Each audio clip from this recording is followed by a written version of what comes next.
ñu ngi koy nuyu di jaajëfal ñëpp ñi nga xam ne c'est des inconditionnels de cette émission sans plus tarder ñu daal di ko doore ak lu soxal mbirum l'honorable député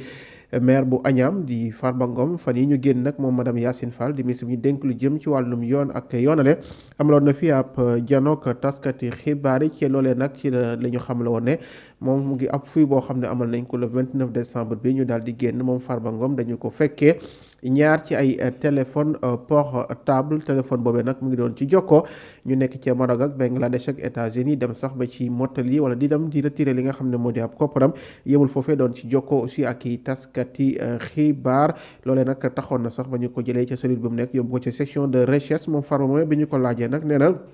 benn téléphone boobee moom ci poti meew la ñu ko dugal beneen ba nag kii di garde pénitentiaire boobee di a Guèye moo ko daal di abal fàtte kofa dafa mel nag fi ñu jëm nii ginnaaw loolee sax moom jotoon nañ ko yóbbu présenté ko procureur waaye amuloon benn poursuite bu ñu tegoon ci ndoddam waaye nag li ñu jot ci xibaar mu bàyyee ko ci libération rek mooy ñu ngi jëm ci ñaareelu yëkkati malaanu kiraay ci ki nga xam ne moo di Farba Ngom waaye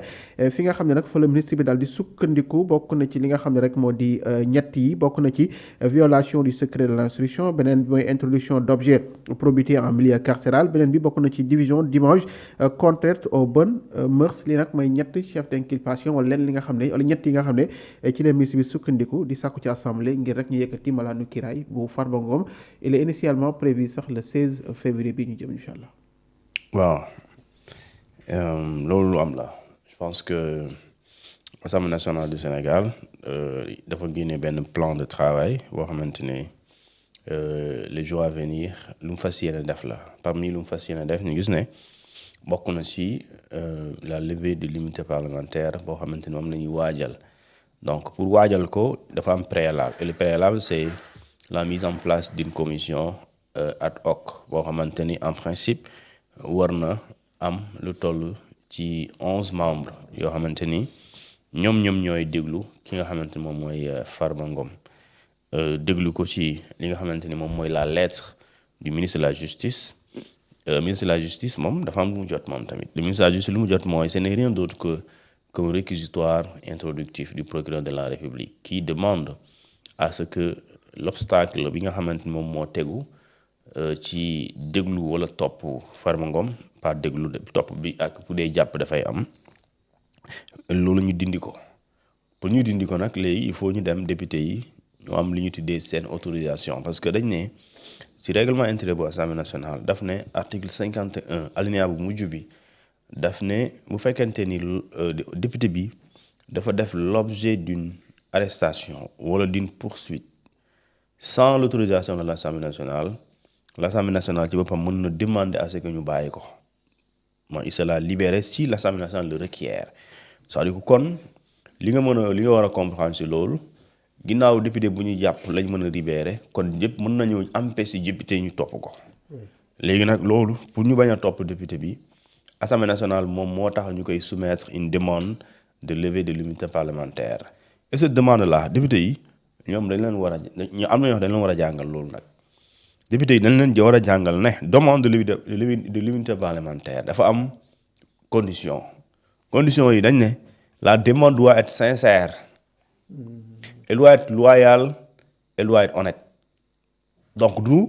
da ngay ñëw war a dindi wala kii sama adversaire du loolu de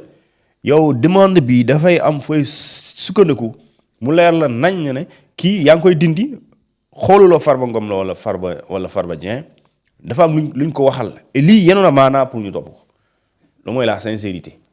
la loyauté c'est-à-dire que lii yow tu es fidèle aux valeurs parlementaires mais aussi en tant que député yow Sénégal nga fi nekkal donc bu am na koo xamante ni sa collègue la dafa am luñ ko waxal est-ce que lii yow bu doon à sa place yow yaa toog foofu voilà loyauté bi ak lu ñu tuddee l'honnêteté sa digg akulaay taala yow wax rek soo tëjee sa néeg yow kese nga tëdd fa lii ngay wax ci mbooloo mi wala lii ngay wax ci commission bi bu doon sa par exemple sa doom wala sa mbokk la mooy doon sa position léegi loolu mooy ñu ne la demande doit être sincère la demande de levée de l'immunité parlementaire doit être sincère elle doit être loyale elle doit être honnête léegi si député bi jàppee nañ cette demande venant de la justice elle est honnête elle est sincère et loyale, alors dans ce cas en commission mën na ne moi je suis pour ñu yóbbu ko plénière. suñ ko yóbbee plénière aussi les députés les 160 députés yi nga xamante ne ñoom ils sont appelés à prendre position soit ñu ne waaw wala non wala ñu ne man maandu naa si ñoom dañu war a aussi maandu selon la sincérité bi ñu jàpp ne loolu mooy la demande soit son honnêteté et li ñu tuddee sa loyauté. léegi nag su boobaa député yi ci la ñu sukkandiku moo tax ñu ne leen boo leen di yëkkati malaanu kiraayu nit bu leen xool diw la ndax parti bi da ngeen di juum. waaw parce que du diw la ñuy dindi dañ ne c'est votre collègue la ñuy wax votre collègue moo tax président assemblée nationale même buy wax chers collègues je vous fais lecture xamoon naa nga donc du wax chers députés du PASTEF wala APR je vous fais la lecture de nanga non inscrit déedéet chers collègues députés de la République je vous fais la lecture du rapport et ce rapport là rapporteur bi day ñëw lire ko léegi nag su liiree un peu les faits parce que du dugg ci waaw bu ñu ko jàppee téléphone bi fekk na ci benn vidéo bu am 3 minutes yooyu bon je sais pas jigéen lañ fa fekk ak góor ñu def yooyu di ko lire. day wax rek day junj rek waaw bu ñu fekk nañ téléphone bi am na lu ñu envoyé que mu envoyé nañ jox nañ ne diw la wala x la juste dina def liggéeyam. léegi nag député yi su déggee loolu dina na lii nag vraiment man maandu naa si waaye li ministre de la justice wax nag ak procureur ne ko moom loolu la procureur wax. loolu na vraiment yenoon na maanaa pour ñu tijji pour ñu yóbbu ko moom procureur mën ko topp si loolu pour mu indi ay leeral léegi nag su boobaa soo ko defee si noonu doo juum parce que député moomu immunité parlementaire député moomu ko assemblée nationale moo ko moom quand je dis assemblée nationale moo ko moom c'est l'institution parlementaire la ñuy protéger l'immunité parlementaire mais léegi nag moo tax ñu ne la bis bi ñu déclarer résultat yi rek jour boobu nga commencé nekk nga sol sa immunité sa manteau député nga sol sa immunité parlementaire jusqu'à ce que beneen assemblée nationale bees wala ñu tas ko jusqu'à ce que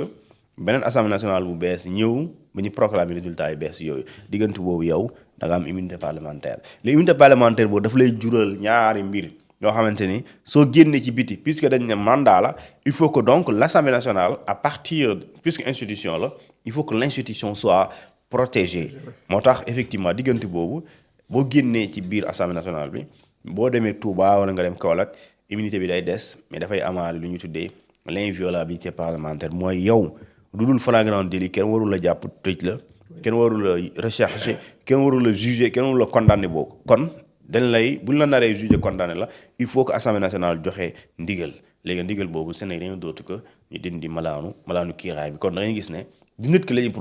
protéger mais c'est l'institution parlementaire moo tax ñu tuddee ko l'inviolabilité parlementaire d'accord et en le faisant puisque l'Assemblée nationale c'est pas une personne donc dafay protéger waale donc ñi nga xamante ni ñoom ñooy les députés de la République du Sénégal moo tax naturellement li ñu dundee levée de l'immunité parlementaire foofu lay amee solo ko sinon bu ñu ko defuloo da ngay gis député day ne ci mbedd mi rek daf dara ñu jàpp ko wala ñu déggal ko dara jàpp ko dugal alors que su boobaa day dignité wu parlementaire bi dafay des moo tax c'est comme le ministre mënoo ko jàpp rek ñu dugal sa kaso mënoo nekk il faut que président bi autoriser ko pour ñu jàpp ko bu dee dañ koy jàpp. ok léegi nag ñëw ci fi ministre bi dëgër laay ne loolee la bëgg assemblée.